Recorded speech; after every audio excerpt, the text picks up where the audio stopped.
de color de las mariposas al pensamiento abstracto. ¿Qué hace que a los niños se les llene el cuerpo de alegría cuando piensan en ese día que van a hacer una excursión? ¿Cuál es el porqué de la alegría pensando en escapar de la pequeña cárcel que representa la clase donde se les enseña en el colegio?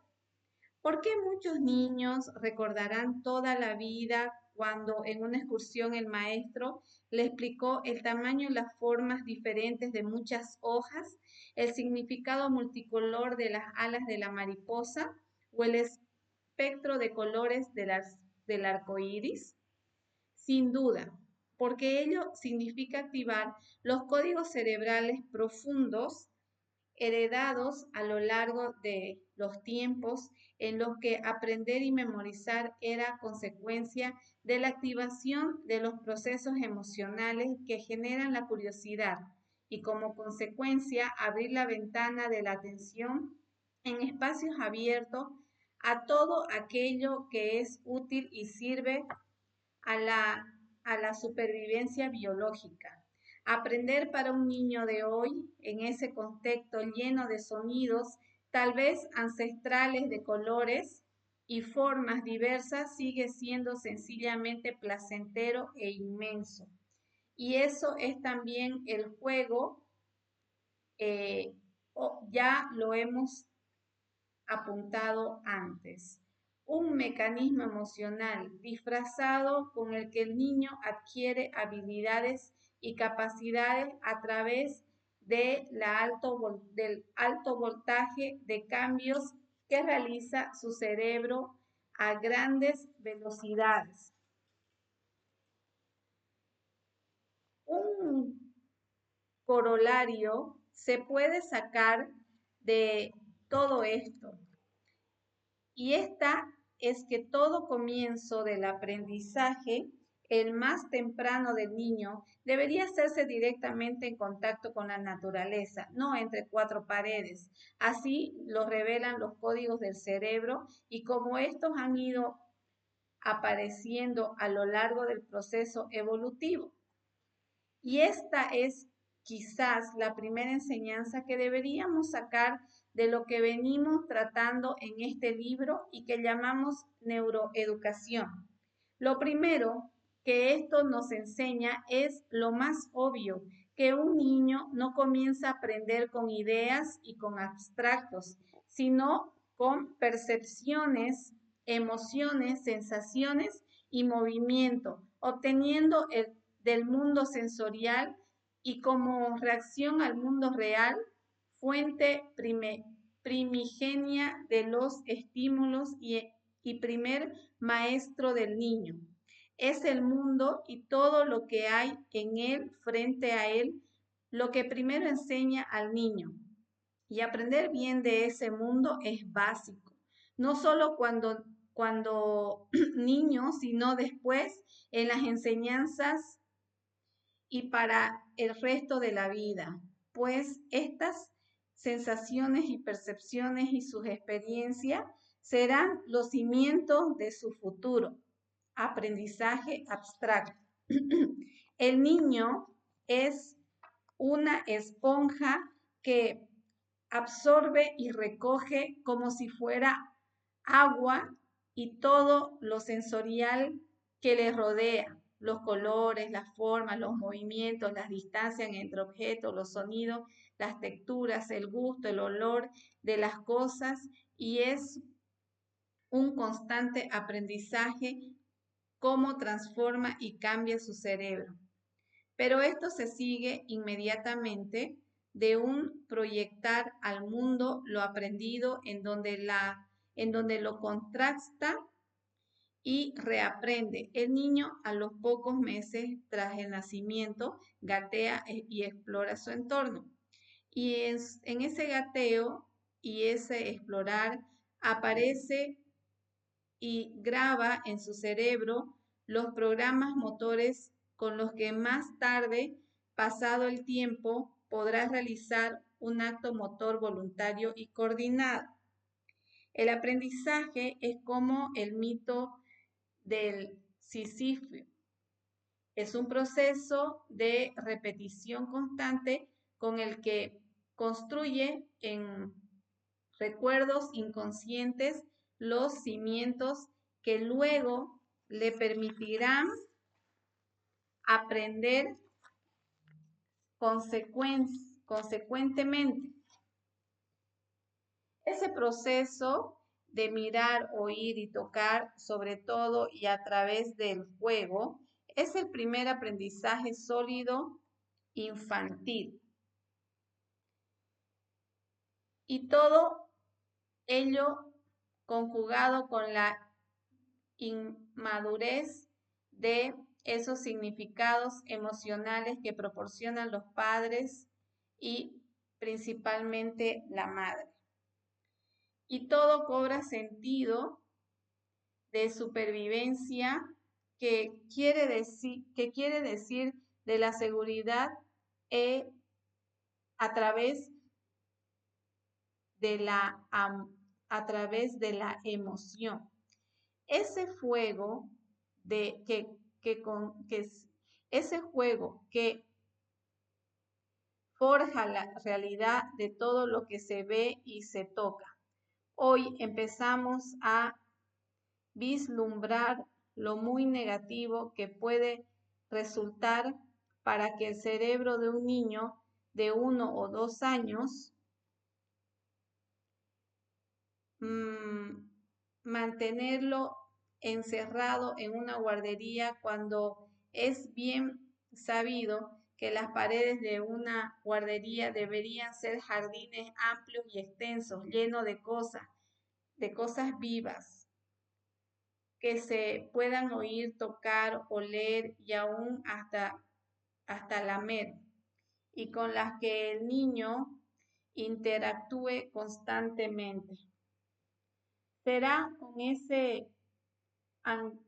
anclaje sólido con el que luego el niño construirá el edificio sólido de las ideas y el pensamiento abstracto. Y es que nunca hay cosas que olvidar en el proceso de la evolución biológica, porque todo se puede entender en cualquier área del conocimiento sin tenerlo siempre presente.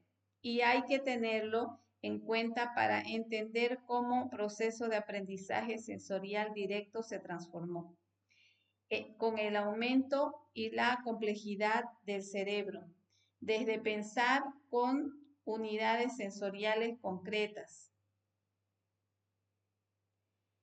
Y esta transición tuvo posiblemente su inicio hace nada menos de 1.5 millones de años con aquel primer amanecer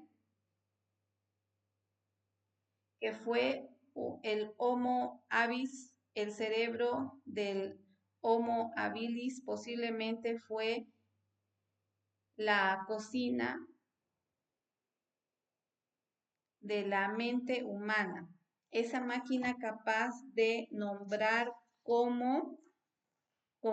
de nombrar cosas abstractas y de planificar y decidir objetos a alcanzar y comunicarnos.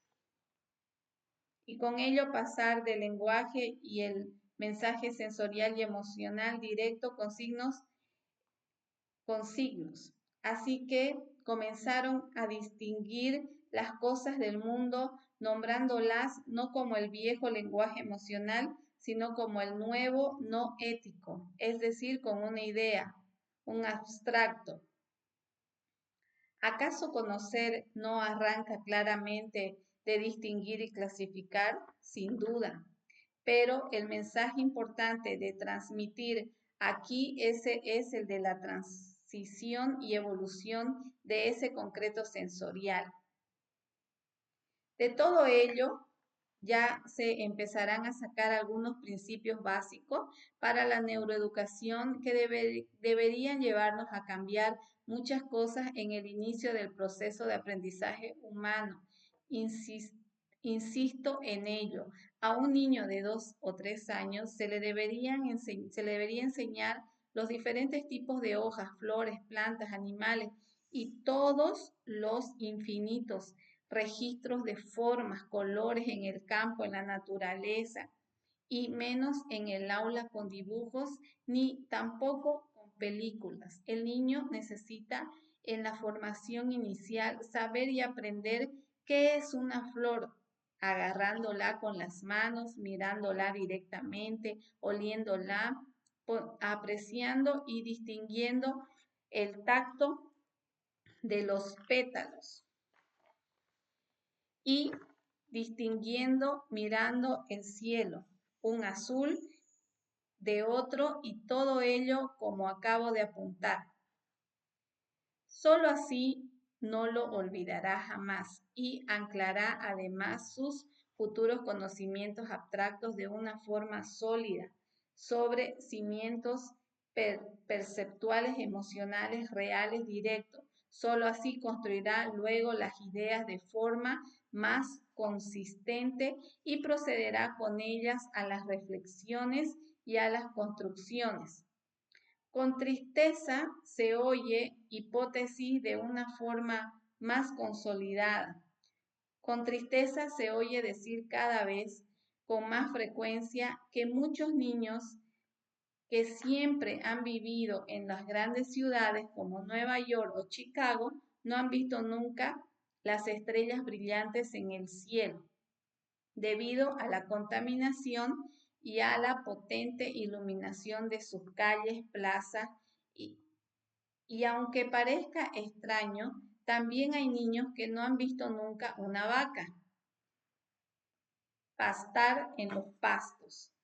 Y es que hoy, más algunos y miles de años de civilización, el niño se enfrenta cada vez más temprano con el aprendizaje de ideas y conceptos alejados de aquellos estímulos sensoriales activadores de los códigos más genuinos del cerebro y que venimos comentando y lo hace además en concentrado en clases pequeñas y con el rigor y la seriedad de maestro que se alejan del juego primitivo que generaba aprender y memorizar de lo sensorial directo, base de la curiosidad, la atención y el despertar, como acabo de señalar.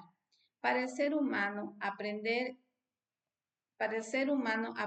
es hoy un proceso que desde muy temprano, quizás demasiado, se ha llevado a algunos niveles de abstracción y de tan alto calado intelectual y social que de alguna manera rompen con aquellas raíces inviolables, genéticas y evolutivas, con aquel origen que significó aprender y memorizar viendo el vuelo colorido, hemático de las mariposas. No convendría repasar y evaluar qué medida los estímulos que se utilizan hoy para aprender activan la propiedad de código del cerebro más genuino para esta tarea.